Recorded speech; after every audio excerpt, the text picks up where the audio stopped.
Hi friends, ಎಲ್ಲರಿಗೂ ನಮಸ್ಕಾರ. ಮಮತಾ ರೆಸಿಪಿಗೆ ಸ್ವಾಗತ. ನಾನಿವತ್ತು ಮನೆಯಲ್ಲೇ ಸಿಂಪಲ್ಲಾಗಿ ವೆಜಿಟೇಬಲ್ ಸಾಂಬಾರು ಮಾಡೋದನ್ನು ತೋರಿಸ್ತಾ ಇದ್ದೀನಿ. ಈ ಸಾಂಬಾರನ್ನ ನೀವು ಒಂದು ಸಲ ಮಾಡಿದ್ರೆ ಮತ್ತೆ ಮತ್ತೆ ಮಾಡ್ತಾ ಇರ್ತೀರ, ಅಷ್ಟು ರುಚಿಯಾಗಿರುತ್ತೆ.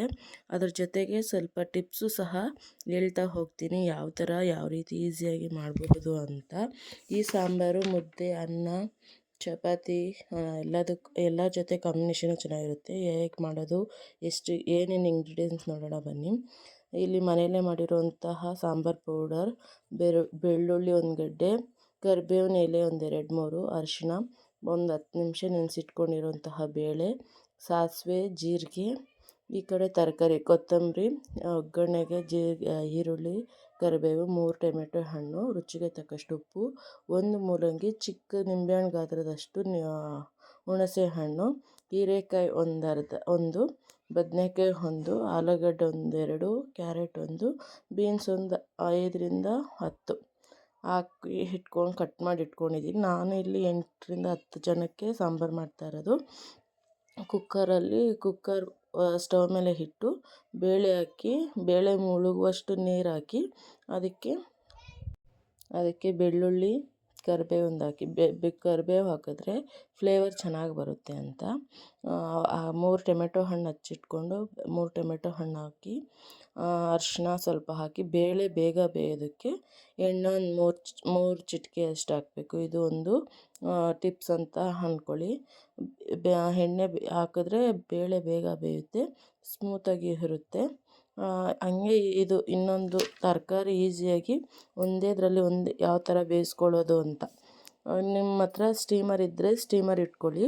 ಸ್ಟೀಮರ್ ಇಲ್ಲ ಅಂದರೆ ಒಂದು ಬಾಕ್ಸು, ಇಲ್ಲಾಂದರೆ ಅಗಲವಾಗಿರುವಂತಹ ಬಟ್ಲಲ್ಲಾದರೂ ಈ ಥರ ಕುಕ್ಕರಲ್ಲಿ ಇಟ್ಕೋಬೋದು. ಕುಕ್ಕರಲ್ಲಿಟ್ಟು ತರಕಾರಿ ಎಲ್ಲ ಅದರಲ್ಲಿ ಹಾಕ್ಕೋಬೋದು. ನೀವು ಎಲ್ಲ ಥರ ಹಾಕ್ಕೋಬೋದು, ಇಲ್ಲಾಂದರೆ ನಿಮಗೆ ಯಾವುದೇ ಒಂದೇ ಥರ ತರಕಾರಿ ಇದ್ದರೂ ಹಾಕ್ಕೋಬೋದು. ಇದ್ರ ಜೊತೆ ಇನ್ನೂ ನುಗ್ಗೆಕಾಯಿ ಹಾಕ್ಕೋಬೋದು. ನಿಮ್ಮ ಮನೇಲಿ ಇರೋವಂಥ ತರಕಾರಿ ಎಲ್ಲ ಹಾಕ್ಕೋಬೋದು, ಇಲ್ಲಾಂದರೆ ಸ್ಕಿಪ್ ಬೇಕಾದರೂ ಮಾಡ್ಕೋಬೋದು ಈ ಥರ ತರಕಾರಿಗಳಲ್ಲಿ. ಈಗ ಇದಕ್ಕೆ ಆಲೂಗಡ್ಡೆ, ಬದನೆಕಾಯಿ, ಹೀರೆಕಾಯಿ, ಬೀನ್ಸು, ಕ್ಯಾರೆಟು, ಮೂಲಂಗಿ ಎಲ್ಲ ಹಾಕಿಟ್ಟಿದ್ದೀನಿ. 1-2 ವಿಸಲ್ ಸಾಕು. 1-2 ವಿಸಲ್ ಬಂದರೆ ಬೇಳೆನೂ ಬೆಂದಿರುತ್ತೆ, ಹಾಗೆ ಮೇಲೆ ತರಕಾರಿನೂ ಅಷ್ಟೇ ಚೆನ್ನಾಗಿ 2 ಬೆಂದಿರುತ್ತೆ. 2 ಒಂದೇ ಟೈಮಲ್ಲಿ ಒಂದೇ ಉರಿಯಲ್ಲಿ ಟೈಮು ಸೇವ್ ಆಗುತ್ತೆ, ಹಾಗೆ ಗ್ಯಾಸು ಸೇವ್ ಆದಂಗೆ ಆಗುತ್ತೆ. ಈ ಥರ ಇದು ಒಂದು ಟಿಪ್ಸ್ ಅಂದ್ಕೊಳ್ಳಿ. 2 ವಿಸಿಲ್ ಕೂಗಿಸ್ಕೊಂಡಿದ್ದೀನಿ, ನೋಡ್ತಾ ಇರ್ಬೋದು. ಈಗ ತರಕಾರಿ ಎಷ್ಟು ನೀಟಾಗಿ ಬೆಂದಿದೆ ಅಂತ ನೋಡೋಣ ಬನ್ನಿ. ತಳನೂ ಅಂಟಲ್ಲ, ಅಷ್ಟೇ ರೀತಿ ನೀಟಾಗಿ ಬೆಂದಿರುತ್ತೆ, ಚೆನ್ನಾಗಿರುತ್ತೆ. ಟೈಮು ಸೇವ್ ಆಗುತ್ತೆ ನಿಮಗೆ. ನೀವು ಬೇಡ ಅಂದರೆ ಸಪ್ರೇಟಾಗಿ ಒಂದು ತಪ್ಪಲೆಯಲ್ಲಿ ಇಟ್ಕೊಂಡು ಅದರಲ್ಲಿ ರೋಸ್ಟ್ ಮಾಡಿಕೊಂಡು ಬೇಳೆ ಸ್ಮ್ಯಾಶ್ ಮಾಡಿಕೊಂಡು ಅದಕ್ಕೆ ತರಕಾರಿ ಹಾಕ್ಕೋಬೋದು. ಆದರೆ ಇಲ್ಲಿ ಬೇಗ ಮಾಡೋರಿಗೆ, ಬೇಗ ಆಗಬೇಕು ಸಾಂಬಾರು, ಟೈಮ್ ಇಲ್ಲ, ಇಲ್ಲಿ ಕೆಲಸಕ್ಕೆ ಹೋಗಬೇಕು ಅನ್ನೋರು ಈ ಥರ ಮಾಡಿಕೊಂಡ್ರೆ ಟೈಮ್ ಸೇವ್ ಆಗುತ್ತೆ ಅವ್ರಿಗೆ. ಅಂಥವರು ಈ ಥರ ಎಲ್ಲ ಮಾಡ್ಕೋಬೋದು. ಈಗ ಈ ಕಡೆ ಒಂದು ತಪ್ಪಲೆಯಲ್ಲಿ ನಾನು ಒಗ್ಗರಣೆಗಿಟ್ಟು ಈರುಳ್ಳಿ, ಕರಿಬೇವು, ಸಾಸಿವೆ ಹಾಕಿ ಅದು ರೋಸ್ಟ್ ಆಗ್ತಾ ಇರುತ್ತೆ. ಆ ಕಡೆ ನಾನು ಈ ಕಡೆ ಇಳಿಸಿಟ್ಕೊಂಡಿರುವಂತಹ ಬೇಳೆ, ಟೊಮೆಟೊ, ಬೆಳ್ಳುಳ್ಳಿ ಹಾಕಿ ಬೇಯಿಸಿಟ್ಟಿರುವಂತಹ ಸ್ಟೀಮರ್ನಲ್ಲಿರುವ ತರಕಾರಿನ ಸೈಡಿಗೆ ತೆಗೆದಿಟ್ಟು ಸ್ಮ್ಯಾಶ್ ಮಾಡ್ತಾಯಿದ್ದೀನಿ. ನೀವು ನೋಡಿಕೊಂಡು ಸ್ಮ್ಯಾಶ್ ಮಾಡಿ, ಅಷ್ಟೊಂದು ಫೋರ್ಸ್ಫುಲ್ಲಲ್ಲಿ ಏನು ಮಾಡಬೇಡಿ. ಒಂದು 10-15 ನಿಮಿಷ, ಒಂದು 10-15 ಸರಿ ಸ್ಮ್ಯಾಶ್ ಮಾಡಿದ್ರೆ ಸಾಕು. ತುಂಬ ಚೆನ್ನಾಗಿರುತ್ತೆ, ಹಂಗೆ ಸಾಕು, ತುಂಬ ಮಾಡೋಕ್ಕೆ ಹೋಗಬಾರ್ದು. ಈ ಕಡೆ ನೋಡ್ತಾ ಇರ್ಬೋದು, ಈರುಳ್ಳಿ ರೋಸ್ಟ್ ಆದಮೇಲೆ ಅದಕ್ಕೆ ಹಾಕ್ಕೊಂಡು ನೋಡಿ ಎಷ್ಟು ಚೆನ್ನಾಗಿ ಬಂದಿದೆ ಅಂತ.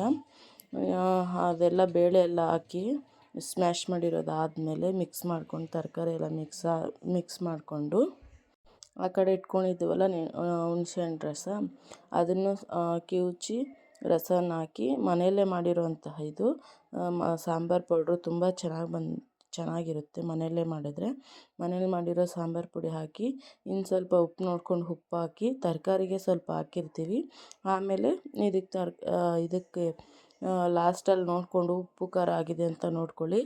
ನೋಡಿ ಎಷ್ಟು ನೀಟಾಗಿ ಬೆಂದಿದೆ. ಎಲ್ಲ ಮಿಕ್ಸ್ ಮಾಡಿ ಒಂದು 5 ನಿಮಿಷ ನೋಡ್ತಾ ಇರ್ಬೋದು, ಕುದೀತಾ ಇದೆ. 5 ನಿಮಿಷ ಬಿಟ್ಟು ಈ ಥರ ಕುದಿದಾದ್ಮೇಲೆ ಲಾಸ್ಟಲ್ಲಿ ಸ್ವಲ್ಪ ಕೊತ್ತಂಬರಿ ಹಾಕ್ಕೊಂಡ್ರೆ ರೆಡಿ ಆಯಿತು ಸಾಂಬಾರು. ತುಂಬ ಟೇಸ್ಟಿಯಾಗಿರುತ್ತೆ. ಅನ್ನದ ಜೊತೆ ಸರ್ವ್ ಮಾಡ್ಕೊಂಡು ತಿನ್ಬೋದು. ತರಕಾರಿ ಸಾಂಬಾರು ನಿಮಗೆ ಕೆಲವು ಟಿಪ್ಸ್ ಸಮೇತ ತೋರಿಸ್ಕೊಟ್ಟಿದ್ದೀನಿ. ಖಂಡಿತ ಇವತ್ತು ತೋರಿಸುವಂಥ ರೆಸಿಪಿ ಇಷ್ಟ ಆದರೆ ನೀವು ಸಹ ಮನೆಯಲ್ಲಿ ಈ ರೀತಿ ಟ್ರೈ ಮಾಡಿ ನೋಡಿ. ನಿಮ್ಗೆ ಇಷ್ಟವಾದಂತಹ ಅನ್ನದ ಜೊತೆ ಮುದ್ದೆ, ದೋಸೆ, ಚಪಾತಿ ಕೂಡ ಸೂಪರಾಗಿರುತ್ತೆ. ಖಂಡಿತ ಇವತ್ತಿನ ರೆಸಿಪಿ ನಿಮಗೆಲ್ಲ ಇಷ್ಟವಾಗಿದೆ ಮನೇಲಿ ಟ್ರೈ ಮಾಡಿ ಕಮೆಂಟ್ ಮೂಲಕ ತಿಳಿಸಿ. ಈ ರೆಸಿಪಿ ಇಷ್ಟವಾದರೆ ಲೈಕ್ ಮಾಡಿ, ಶೇರ್ ಮಾಡಿ, ಕಮೆಂಟ್ ಮಾಡಿ. ಮತ್ತಷ್ಟು ಈಸಿ ರೆಸಿಪಿಗೆ ಮಮತಾ ರೆಸಿಪಿಗೆ ಸಬ್ಸ್ಕ್ರೈಬ್ ಮಾಡ್ಕೊಳ್ಳಿ. ವಿಡಿಯೋ ನೋಡಿದ್ದಕ್ಕಾಗಿ ಧನ್ಯವಾದಗಳು. Take care. Bye bye. Bye friends. Thank you.